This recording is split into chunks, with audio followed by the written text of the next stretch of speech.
जो शुगर के बाद, शुगर हो गई है उसके बाद जो साइड इफ़ेक्ट्स होते हैं बॉडी में या हमारे मज़ीद ऑर्गन्स जो ख़राब हो रहे होते हैं वो कौन कौन से होते हैं? जैसे बहुत से लोगों को जब बाद में कोई चोट लग जाए तो वो हील नहीं हो रही होती है, या उसकी जो एहतियात हैं लोग तरीके से नहीं कर रहे होते थे, ठीक है। फिर जैसे गुर्दों पे क्या असर डालती है, लिवर वगैरह, इन सब चीज़ों के ऊपर क्या, ब्लड में क्या नुकसानात होते हैं, नाज़रीन इसके ऊपर बात करेंगे। हमारे पास डॉक्टर मौजूद हैं, प्रोफेसर डॉक्टर ताज जमशेद, डायबिटीज़ स्पेशलिस्ट हैं, हमारे पास आते रहते हैं। आज हमने इनको इसी वजह से दोबारा मदऊ किया कि बताएंगे कि डायबिटीज़ के बाद की जो परेशानियां वो कौन कौन सी। अस्सलाम वालेकुम। जी वालेकुम सलाम। कैसी तबीयत है आपकी? अल्लाह का शुक्र, बिल्कुल ठीक। सर बताइए, सबसे पहले यहीं से शुरू करेंगे कि जो डायबिटीज़ है उसके बाद के जो नुकसानात हैं वो क्या क्या है, हमारे कौन से आर्गन्स को जाके वो मुतासर करती है जो बहुत ज़्यादा डैमेज कर सकती है और होते हैं?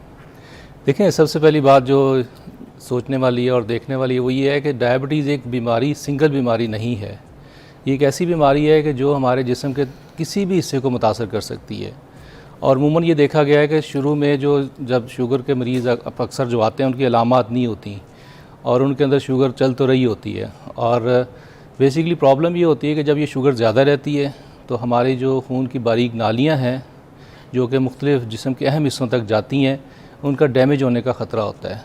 तो जब वो डैमेज होती हैं, नुकसान होता है उनमें, तो उसकी वजह से फिर जो है वो हमारे जिस्म के अहम हिस्से जिसमें ख़ास तौर पे गुर्दे हैं, हमारी आँखों के पर्दे हैं, हमारा दिल है, हमारा दिमाग हो गया, हमारे पाँव हो गए, खून की वजह से मुतासर हो सकते हैं शुगर की वजह से। इसी तरह जो हमारी नर्व्स होती हैं वो भी ख़ास तौर पे हाथों की, पाँव की ख़ास तौर पे, तो वो डैमेज हो सकती हैं। खून की पाँव की नालियाँ बंद हो सकती हैं, तो ये किसी भी हिस्से पे मुतासर कर सकती है।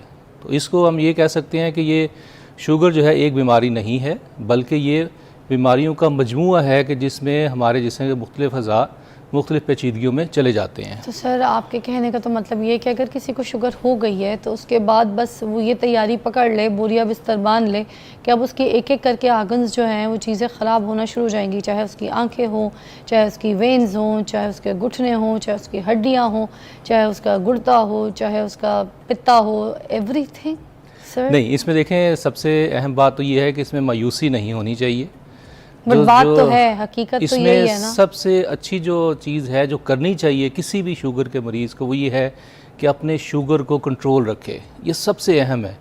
और कंट्रोल रखने में आपको पता है कि 3 चीज़ें, या खुराक का परहेज़ है, वॉक करना है, और प्रॉपर तरीके से मेडिसिन्स को जो डॉक्टर एडवाइस करते हैं उनको लेना। सर परहेज़ भी इतनी मुश्किल है, मुझे पता है मेरी फैमिली में काफ़ी लोगों को शुगर है, इतनी तकलीफ़ होती है ना उनको, उनके सामने कुछ खाते हुए ऐसी ऐसी डाइट उनको दी जा रही होती है जिसमें देखें ना बहुत सी ऐसी चीज़ें वो खा नहीं सकते, मिठाई वो खा नहीं सकते, बहुत से फल नहीं खा सकते, कुछ सब्जियां तो ज़मीन के अंदर की सब्जियां मेरे ख्याल से वो भी आप लोग मना कर देते हैं। नहीं, उसमें देखें वो किसी आटा तक मना है, चावल तक मना है। नहीं, ऐसा कुछ नहीं है।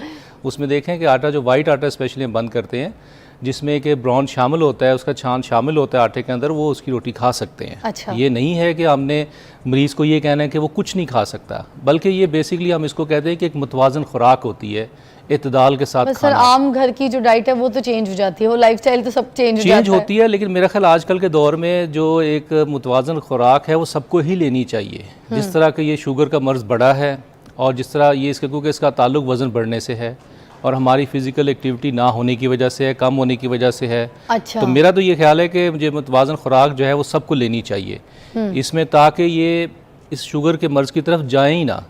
अगर हो भी गया है तो फिर उसको अच्छे तरीके से अगर कंट्रोल रखते हैं, इसकी जो लैब वैल्यूज़ होती हैं कुछ, और उसको अच्छे तरीके से रखते हैं, तो ऑटोमेटिकली जो आने वाले वक्त में इसकी पेचीदगियों से बचा जा सकता है। अच्छा जमशेद साहब, मुझे बताइएगा जो एक आम सेहतमंद इंसान है वो शुगर खा सकता है? अगर खा सकता है तो किस मिकदार में, सारा दिन कितनी कुछ चीनी ले सकता है?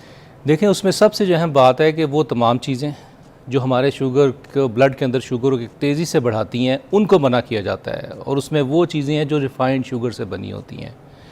बेहतर ये होता है कि फ्रूट की फॉर्म में जो हमारा मीठा होता है उसको इस्तेमाल करना चाहिए। एग्जांपल्स भी दे दीजिएगा। फ्रूट जैसे सेब है, अमरूद है, इसी तरह मौसमी है, कीनू है, एज ए होल खाना चाहिए। ये भी नहीं है कि इनके जूसेस निकाल के पिए जाएँ, क्योंकि जब वो एक्सट्रैक्ट कर लेते हैं तो जूसेस जो है वो उसकी कंसंट्रेशन चीनी के बराबर होना शुरू हो जाती है। सर मैं क्या करती हूँ, सेब खाती तो हूँ सुबह रोज़ एक, मगर मुझे ना उसका छिलके का कोई टेस्ट अच्छा नहीं लगता। मैं छिलके के साथ चबाती हूँ, पूरा जो छिलका होता है ना एंड में चबा चबा के उसको थूक देती हूँ। देखिए एक तो छिलका है, लेकिन उसके साथ जो बाकी जो उसका फाइबर कंटेंट है वो तो आप खा रहे हैं वो मैं खा रही हूँ, मगर हाँ, छिलके को चबा चबा के उसको अच्छी तरीके से उसका रस निकल जाए तो फिर उसको थूक देती हूँ। That is important. लेकिन अगर आप देखें कि अगर आपने जूस तैयार करना हो तो 5-6 सेब लगेंगे एक गिलास तैयार करने में, तो यू कैन इमेजिन, और उसका फाइबर भी निकल जाता है, वो जो वाइट गुदा होता है। तो हमें ये नहीं करना। मगर सर मैं ये बताई थी कि शायद ये मेरे साथ नहीं, बहुत से लोगों के साथ होता हो, क्योंकि लोग कह देते हैं ना सेब खाओ, सेब का जो छिलका है वो जल्दी हजम नहीं होता, मेरे तो मैदे में मुझे तकलीफ होना शुरू हो जाती है, इसीलिए मैं थूक देती हूँ, चबाती हूँ मगर थूक देती हूँ। ये भी ठीक है, ठीक है ना, किया जा सकता है, ऐसे कोई मसला नहीं, किया जा सकता है। में क्योंकि वो थोड़ा हैवी होता है। देखिए हर एक का अल्लाह ताला इंसान मुख्तलिफ बने हैं, किसी को चीज़ हजम होती है, किसी को नहीं होती। ओके, तो चबा के भी ऐसे कर सकते हैं? बिल्कुल ऐसे कर सकते हैं। ओके ठीक है। अच्छा, अगर कोई बंदा चाय में चीनी डालता है, ठीक है, या मिठाई का कोई एक चख लेता है, आज भी यहाँ पे किसी की कोई बर्थडे थी, मुझे केक खिलाना है, मैंने खाया कोई, तो मैं ये पूछूंगी अगर इस तरह की चीज़ कोई ले लेता है, ठीक है, इनटेक हो जाती है, तो अब वो क्या करे? देखें ये एक नॉर्मल बंदे के अंदर वो ले तो सकता है, लेकिन मैंने जो बात की है वो यही है कि अगर आपकी फ़िज़िकल एक्टिविटी अच्छी है, जैसे आप वॉक करते हैं, जिम करते हैं और अपने वज़न को मेंटेन रखते हैं। देखिए ये होता है बॉडी का एक बैलेंस होता है हमारा, कि जो हम खा रहे हैं हमारी बॉडी उसी तरह यूटिलाइज़ भी कर रही है। तो अगर ये बैलेंस मेंटेन रहता है तो फिर ऐसा खाने में मुनासिब मिकदार में, ये नहीं है कि बहुत ज़्यादा खाया जाए, ऑब्वियसली बहुत ज़्यादा खाना तो नुकसान देता है, तो एक मुनासिब मिकदार में अगर खाया भी जाता है एक नॉर्मल बंदे में तो वो उसको बैलेंस कर लेता है। लेकिन जो कुछ शुगर के मरीज़ जो होते हैं उसमें ज़ाहिर बात है इन चीज़ों की भी एहतियात की ज़रूरत होती है कि अगर वो खाएंगे तो ऑटोमेटिकली एकदम से उनकी शुगर बढ़ेगी, और ये जो शुगर का एकदम से बढ़ना है फिर नीचे जाना, ये ऑटोमेटिकली अंदर जिस्म में, जैसे मैंने कहा कि नुकसान पहुँचाने का इससे ख़तरा बढ़ जाता है। अच्छा सर, ये जो डायबिटीज़ के पेशेंट होते हैं, क्या उनको गुर्दे की बीमारी का ज़्यादा ख़तरा होता है? देखिए ख़तरा तो किसी भी जिस्म के हिस्से का डैमेज होने का होता है। हमारे यहाँ जो ज़्यादातर जो मरीज़ आते हैं जिनको पेचीदगियाँ होती हैं, ये वही मरीज़ होते हैं कि जिनकी शुगर कंट्रोल नहीं होती, अपनी खुराक का वो परहेज़ नहीं कर रहे होते और प्रॉपर तरीके से मेडिसिन नहीं ले रहे होते। तो अक्सर हमने देखा है कि गुर्दे के मरीज़ हमारे जो 40-50% जो शुगर के मरीज़ जो इस तरह कंट्रोल नहीं रख रहे होते, उनमें गुर्दों का मर्ज़ ज़्यादा देखा गया है। और ज़ाहिर बात है गुर्दों का मर्ज़ अगर एक दफ़ा शुरू होता है तो बड़ा मुश्किल हो जाता है, उसकी क्वालिटी ऑफ लाइफ भी सफ़र करती है, उसके अलावा उसका जो मैनेजमेंट के ऊपर जो ख़र्चा है वो बढ़ जाता है, दवाइयों की तादाद बढ़ जाती है। तो ज़ाहिर बात है ये चीज़ें।